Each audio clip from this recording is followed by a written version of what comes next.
Now, in what may further complicate the petrol supply challenge, oil marketers say until they have paid their subsidy claims, which have now hit 350 million naira, importing products may be almost impossible. Nigeria has continued to suffer from petrol shortages for months, owing to shortfall in supply. According to the marketers, however, there are assurances from the federal government that payments will be made soon. More than ever, it's increasingly looking like getting petroleum products from fuel stations will continue to be a struggle. Nothing really seems to have changed as regards this problem, while many have contemplated possible solutions, including deregulation. The question is, when exactly will supply normalize? We want to believe that very soon, and pretty soon too, payment will be made, because non-payment has made us to scale down our importation drastically. Now, we scaled it down also because the banks are not forthcoming with opening of letters of credit, because we have not paid what we have borrowed in the past. If government can speak to them through the CBN to assist, then we will also bring in product to complement what NNPC is doing, because NNPC alone can never, and they have never been able to supply the country. As it stands, most of the products being distributed across the country is largely from the NNPC and may remain so if outstandings are not paid to the marketers. At the time, it was 291 billion. As we speak today, it's in the neighborhood of 350 billion. So the earlier all these were settled, the better. We have made contacts with the new government, and they have promised us and assured us that our members will not be shortchanged. They promise that they will pay all our monies, subsidy and forex, and we are hoping that they will pay very, very soon. We already have the third quarter allocation for us to import. Unfortunately, we can't do that until the outstanding is refunded to the banks. The loans are refunded to the banks, then they recycle it to us. Our daily consumption varies between 30 to 35 million liters. The shortfall can only be mitigated when 85 to 95% of that is supplied daily. The options, according to experts, is to liberalize the downstream sector, but meanwhile, marketers need to resume massive importation while we wait for the refineries to come back on full stream. Olu Phillips, Channels Television News. To some legal matters now. The Akwa Ibom State Election Petitions Tribunal has given the All Progressives Congress a 4-day extension to conclude the inspection of materials used for the April the 11th governorship election in the state. The order of the tribunal followed an oral application made by counsel to the party, complaining that the Independent National Electoral Commission did not give the party adequate time to inspect the election materials. The People's Democratic Party, through its counsel, however, opposed the application on the ground that the All Progressives Congress has not stated the facts and is standing in the way of progress. Now, the lingering crisis rocking the People's Democratic Party in Anambra State is far from over, and that's because some members of the party boycotted the Ward Congress, which held on Tuesday, July the 21st. The faction of the party, led by the 2013 governorship candidate Tony Nwoye, insists that members were not carried along by the National Working Committee in organizing the Congress. It is the Ward Congress of the People's Democratic Party in Anambra State. Members stand on queue to elect their ward officers and delegates for the State Congress that will hold on Saturday, July the 25th.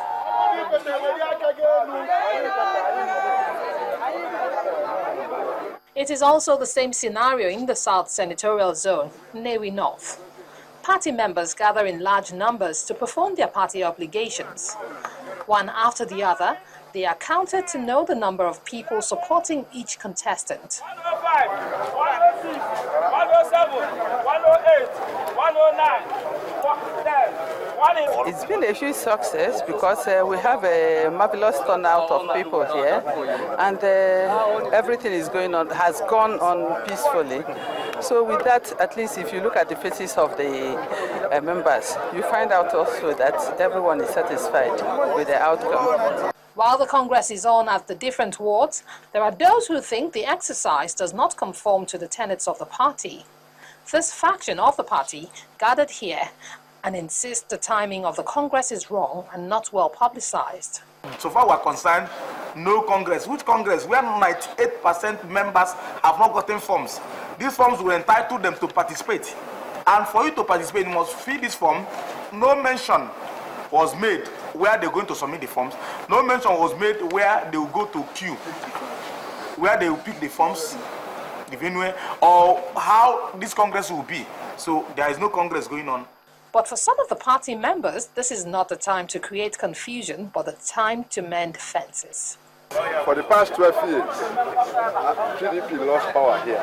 Yes, sir. People who have been causing confusion in Anambra State, they are not up to 50. And if PDP have been ruling Anambra State in the last 12 years, even 100 people will have been settled. Yes. Yes.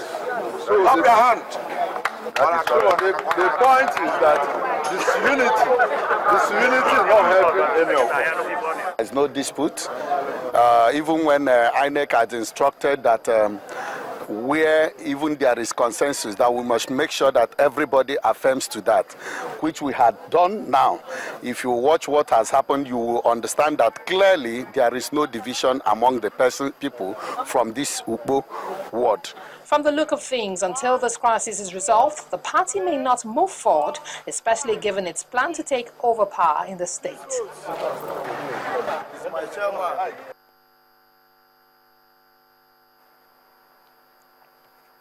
All right, our news just coming into us says that the meeting of the Governors Forum in Abuja is on right about now. We don't have full details of the agenda of that particular meeting, but just to tell you that the meeting of the Governors Forum in Abuja is on at the moment, and we'll bring you more as soon as we have it.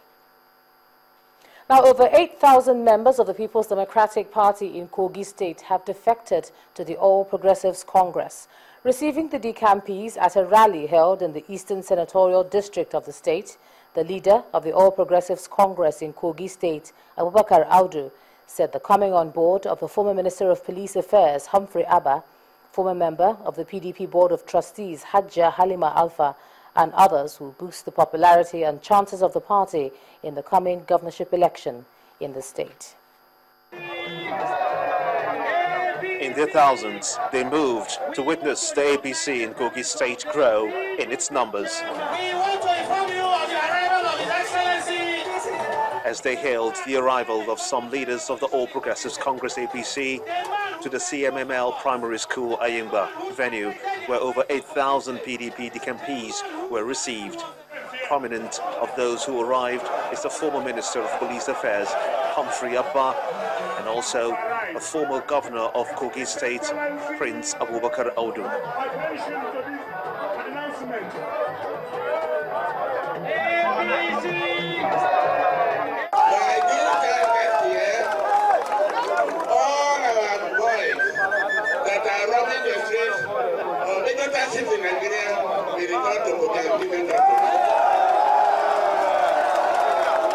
Speaking at the welcome rally, a former Board of Trustee member of the PDP, Hajja Halima Alpha, said that the time is now to embrace the change mantra and meet the expectations of the people. History has shown and posterity have shown that since 1999 to 2003, the developments that we institutionalize under the leadership of Prince Abubakar Audu is what is still on in Kogi State today. The Independent Electoral Commission has set the election date to next year, when the ruling party, the PDP, in the state will lock horns with the APC and other parties to see who takes over the affairs of the state.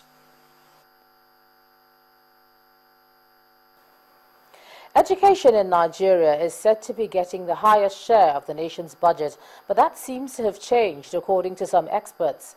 Today in Lagos, eminent Nigerians, some of whom are old students of Nigerian Unity School, gathered at the National Institute of International Affairs to discuss the state of education in the country. The address by the chairman of the National Human Rights Commission emphasizes the need for an urgent response by the government to the state of the sector. Eminent Nigerians got here for a national dialogue.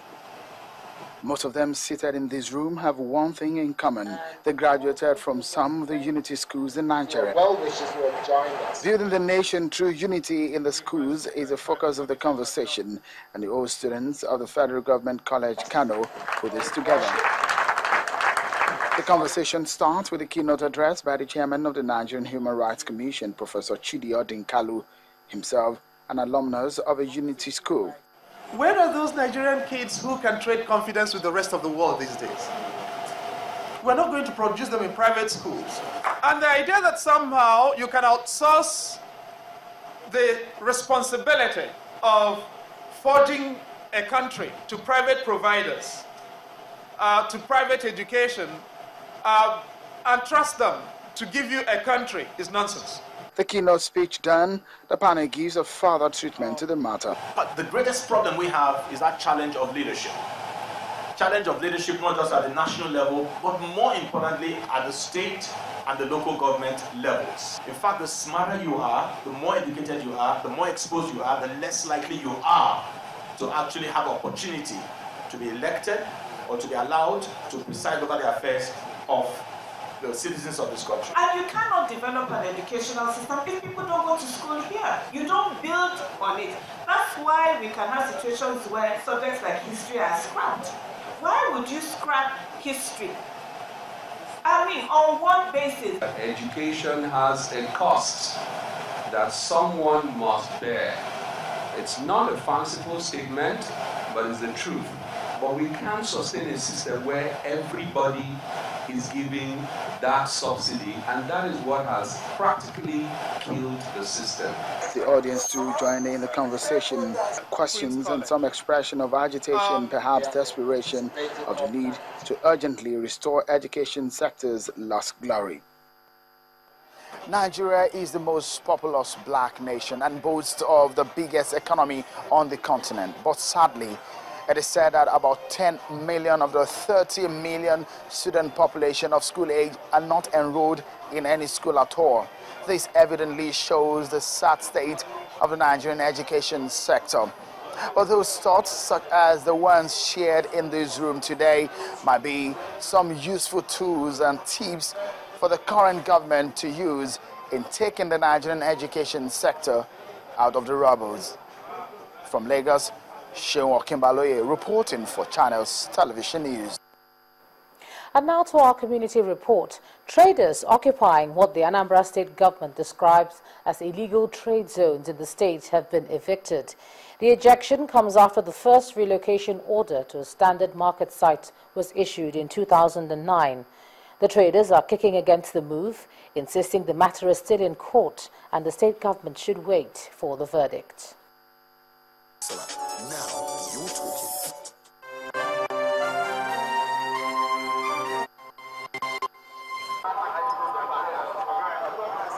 At first sight, it will seem these men are soldiers in a war zone.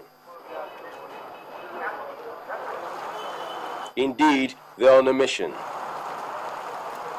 one that is long overdue. Their targets are traders who they say have defied the relocation order issued by the Anambra state government. Those not aware of what the problems are would be quick to cast the government in bad light. But there is never any fire without smoke. They said we are relocating them by force. Yes. Since 2009, series of letters, warning from the commissioner, honorable commissioner from Trade, Commerce and Industry, and from the government, the SSG, to them to relocate peacefully, proof positive. His Excellency said I should go and move them to their permanent sites, and I have no option. Their presence has aroused the attention of residents and traders on William Street in Onitsha, where the resistance has been most vocal. But this does not deter the task force who are following their order to the letter. Trucks are lined up to move goods out of stalls, and anyone under lock and key is forced open.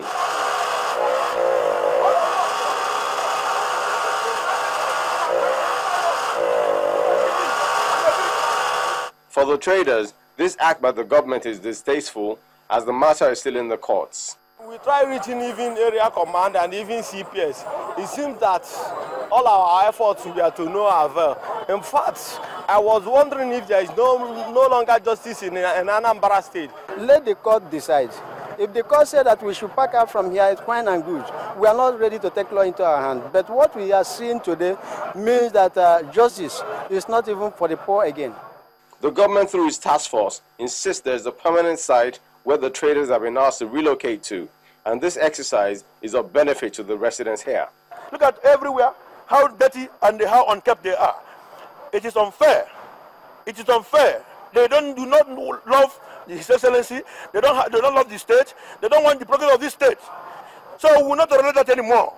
You must obey and abide with the law and rules and regulation of the state where you live, to maintain peace and order, and to make sure the state move forward. As the face of heightens, some traders are banking on the courts to be in their favor. But with the government having waited patiently for 6 years without results, their action, they say, is justified and in the overall best interest of the state. In the end, a victor must emerge.